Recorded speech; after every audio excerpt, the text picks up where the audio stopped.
नमस्कार, सुस्वागतम दर्शकों जी। मैं भी फिर एक बार एक सनसनीखेज खबरें लेके आप लोगों का दरबार में। जी हाँ, पायरेनिसिस में बसी एक खंडहर इमारत अपने पूर्व निवासियों के लिए त्रासदी की कहानी कहती है।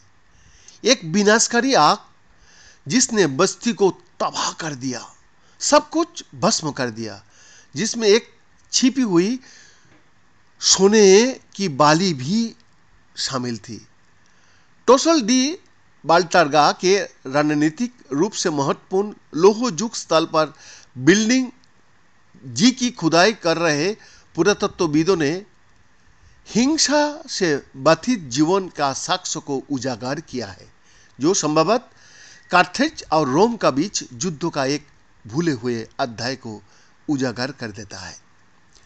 फ्रंटियर्स इन एनवायरमेंटल आर्कियोलॉजी में लेख के मुख्य लेखक बार्सिलोना की सायत विश्वविद्यालय की डॉक्टर ओरियल ऑलेस्टी ने कहा, यह विनाश 3वीं शताब्दी ईसा पूर्व के अंत में हुआ था।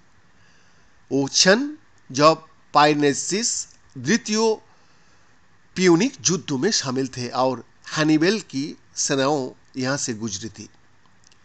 यह संभावना है कि साइट का हिंसक विनाश इस युद्ध से जुड़ा था।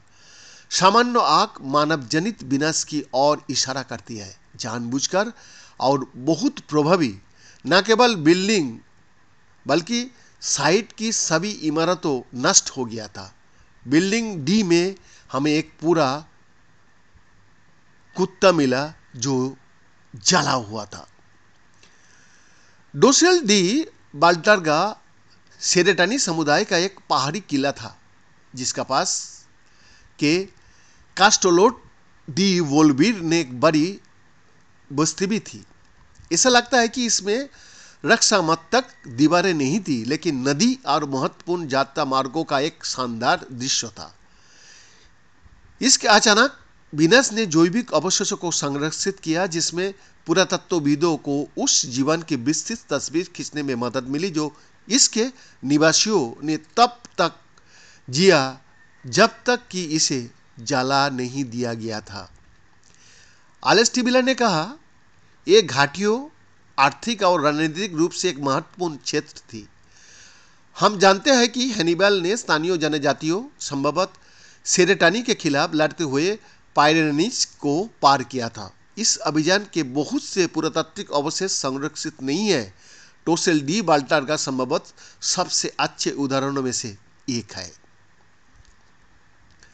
बिल्डिंग जी में 2 मंजिल थी। आग इतनी भयंकर थी कि छत, सपोर्ट बीम और लकड़ी की ऊपरी मंजिल गिर गए, लेकिन कुछ कीमती सामान गिरने से बच गया।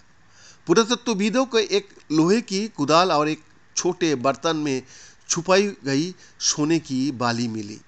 ऐसा लगता है कि ये ऊपरी मंजिल खाना पकाने और कपड़ा उत्पादन के लिए स्थानों में विभाजित थी।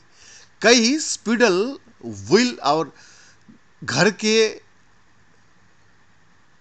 व्यंजन पाए गए, जिनका इस्तेमाल निचली मंजिल पर रहने वाली भेड़ और बकरियों से ऊन बुनने के लिए किया जा सकता था। पुरातत्वविदों के जई और जो जैसे खाद्य अनाज और कुछ खाना पकाने का वर्णन भी मिला, जिनके अवशेषों से पता चलता है कि बिल्डिंग जी का इस्तेमाल करने वाले लोग दूध पीते थे और सुअर का मांस भी खाते थे। बीएन का एक्सक्लूसिव रिपोर्ट।